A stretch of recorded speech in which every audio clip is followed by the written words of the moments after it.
Hi friends, welcome to దర్శన talks. అందరూ ఎలా ఉన్నారు? నేను బాగున్నాను. ఇవాళ మనం ఎటువంటి పప్పులు నానబెట్టకుండా 5 నిమిషాల్లో స్పాంజీ లాంటి దోశను ఏ విధంగా ప్రిపేర్ చేసుకోవాలో చూద్దాం. ఈ దోశలు చాలా స్పాంజీగా చాలా బాగుంటాయి. అసలు ఏ చట్నీలో తిన్నా కూడా చాలా టేస్టీగా ఉంటాయి. ఒక్కసారి మీరు ట్రై చేసి చూడండి, మీకు కూడా చాలా బాగా నచ్చుతాయి. అయితే ఏ విధంగా చేయాలో చూద్దాం. ముందుగా ఒక మిక్సీ జార్ తీసుకొని అందులోకి 1 కప్పు బొంబాయి రవ్వ వేసుకోవాలి. దీన్నే ఉప్మా నూక, చూచి రవ్వ అని కూడా అంటారు కదా. అది 1 కప్పు ఉప్మా నూక వేసుకోవాలి. అదే కప్పుతో పెరుగు, 1 కప్పు పెరుగు వేసుకోవాలి. ఇవి పర్ఫెక్ట్గా రావడానికి ఏదైనా చిన్న కప్పు తీసుకోండి. కప్పు ద్వారా అయితే మనకి పర్ఫెక్ట్గా కొలతలు అనేవి వచ్చి దోశ కూడా పర్ఫెక్ట్గా వస్తుందండి. ఇందులోకి 1 స్పూన్ అటుకులు వేసుకోవాలి. 1 స్పూన్ షుగర్ వేసుకోవాలండి. షుగర్ తర్వాత మనం సాల్ట్ వేసుకోవాలండి. రుచికి తగ్గట్టుగా సాల్ట్ వేసుకొని మనం ఏ బౌల్తో అయితే కొలుచుకున్నామో ఆ బౌల్కి సగానికి వాటర్ వేసుకోవాలండి. వీటన్నింటినీ మిక్సీ పట్టుకోవాలండి. మిక్సీ జార్ ఒక 2 మినిట్స్ అలా వదిలేస్తే మనకి మెత్తగా పిండి అనేది రెడీ అవుతుందండి. చూడండి, మిక్సీ పట్టిన తర్వాత పిండి అనేది ఈ విధంగా ఉండాలండి. మరీ వాటర్లా ఉండకూడదు, అలాగని ముద్దగా కూడా ఉండకూడదండి. మీకు ముద్దగా ఉంది అనిపిస్తే కొంచెం వాటర్ వేసుకొని మళ్ళీ మిక్సీ పట్టుకోండి. ఈ విధంగా వచ్చిన పిండిని ఒక గిన్నెలోకి తీసుకొని మనం పక్కన పెట్టుకుందామండి. మీరు వెంటనే దోశలు వేసేసుకోవాలి అనుకుంటే నెక్స్ట్ ప్రాసెస్ అనేది చేయాలండి. లేదు నేను ఇంకా వెయ్యను, ఇంకా టైం పడుతుంది అనుకుంటే మిక్సీ పట్టుకొని పిండిని పక్కన పెట్టుకోండి. అలా కాకుండా వెంటనే వేసేవాళ్ళు ఇందులోకి 1 స్పూన్ వంట సోడా వేసుకొని దాని మీద చిన్న నిమ్మబద్ద పిండుకోవాలండి. ఈ విధంగా నిమ్మరసం పిండితే నొరగలు రావడం అనేది స్టార్ట్ అవుతుందండి. అలా వచ్చిన తర్వాత మనం ఈ పిండిని బాగా కలుపుకోవాలి. కలుపుకుంటే మనకి నైట్ నానబెట్టి పిండి పులుసు పెట్టుకొని మార్నింగ్ టిఫిన్ ఏ విధంగా వేస్తామో సేమ్ ఈ పిండి కూడా అలాగే వస్తుందండి. ఈ విధంగా వచ్చిన పిండితో మనం దోశలు అనేవి వేసుకోవచ్చండి.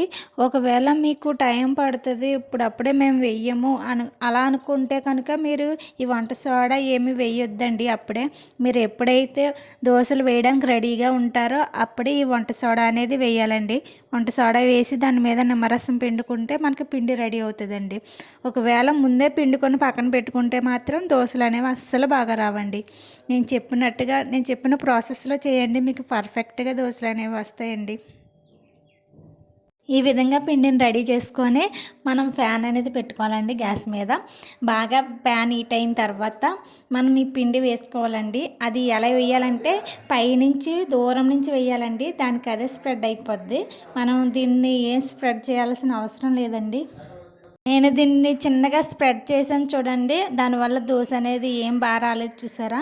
అందుకే దీన్ని దోశను అస్సలు స్ప్రెడ్ చేయకూడదండి. మనం పైనుంచి వేస్తే దాని షేప్లో అది రెడీ అవుతుందండి. నెక్స్ట్ దోశ దానికి అదే వేసాను చూడండి, అది పర్ఫెక్ట్గా వచ్చింది. అసలు ఫ్యాన్కి అనేది అంటుకోదండి గరిట, చాలా సింపుల్గా వచ్చేద్దండి దోశ. ఇది ఒక పక్కే కాల్చుకోవాలండి, రెండో పక్క కాల్చకూడదు. పైన బుడగలు వస్తున్నాయి కదా, ఆ బుడగలు వస్తే చాలండి, ఇది పర్ఫెక్ట్గా కుక్ అవునట్టే. చూడండి, ఈ దోశ వేసాను, చక్కగా వచ్చింది. దీనికి నేను ఎటువంటి అసలు కదపలేదు. చూసారా పైన అవి చూసారా ఎలా వస్తున్నాయో బుడగలు అనేవి. ఆ విధంగా వస్తే మనకు దోశ అనేది పర్ఫెక్ట్గా కుక్ అవుతున్నట్టండి. అసలు ఫ్యాన్కి అనేది అంటుకోదండి పిండి, చాలా చక్కగా వస్తాయండి దోశలు అనేవి. మీరు ట్రై చేయండి ఫ్రెండ్స్, నిజంగా టేస్ట్ కూడా చాలా బాగుంటుందండి. ఈ దోశలు అనేవి ఒక సైడ్ మాత్రమే కాల్చుకోవాలండి, రెండో సైడ్ కాల్చకూడదండి. ఈ దోశలు చాలా స్పాంజీగా తినడానికి చాలా బాగుంటాయండి నిజంగా. ఇలా అన్ని దోశలు ఈ విధంగా వేసుకోవాలండి. పైనుంచి వేస్తే చాలు, మీరు దీన్ని కదపాల్సిన అవసరం లేదు, చక్కగా కుక్ అయిపోద్దండి. వీడియోలో చూపిస్తున్న విధంగా ట్రై చేయండి, ఖచ్చితంగా బాగా వస్తాయండి. మీరు అందరూ ట్రై చేయండి. ఈ దోశలు ఏ చట్నీలో తిన్నా కూడా చాలా టేస్టీగా ఉంటాయండి. పిల్లలకు పెడితే పిల్లలు కూడా చాలా ఇష్టంగా తింటారండి, ఎందుకంటే స్పాంజీగా బాగుంటాయండి. చాలామందికి ఉప్మా నూకతో చేసి పెడితే ఇష్టపడరు కదండి. అలా రొటీన్గా ఉప్మా కాకుండా ఈ విధంగా దోశలు వేసి చూడండి. ఖచ్చితంగా ఇష్టపడలేని వాళ్ళు కూడా ఈ దోశలను ఇష్టపడతారండి. చాలా బాగుంటాయి. ఒకసారి ట్రై చేయండి ఫ్రెండ్స్. చూసారా ఎంత బాగా వచ్చాయో దోశలు అనేవి. నేను చెప్పిన ప్రాసెస్లో చేయండి ఫ్రెండ్స్, మీకు పర్ఫెక్ట్గా దోశలు అనేవి వస్తాయి. చూసారా ఎంత స్పాంజీగా ఎంత బాగున్నాయో చూడండి. చాలా స్పాంజీగా ఉంటాయి ఫ్రెండ్స్ ఈ దోశలు. ఇవి ఇష్టపడని వాళ్ళు అంటే ఎవరు ఉండరు. ఇది ఏ చట్నీలో తిన్నా చాలా టేస్టీగా ఉంటాయి ఫ్రెండ్స్. ఒక్కసారి ట్రై చేయండి. ఓకే ఫ్రెండ్స్, ఈ వీడియో మీ అందరికీ నచ్చింది అనుకుంటున్నాను. నచ్చితే నాకు చిన్న లైక్ చేసి షేర్ చేసి సబ్స్క్రైబ్ చేసుకోవడం మర్చిపోకండి ఫ్రెండ్స్. Bye bye friends.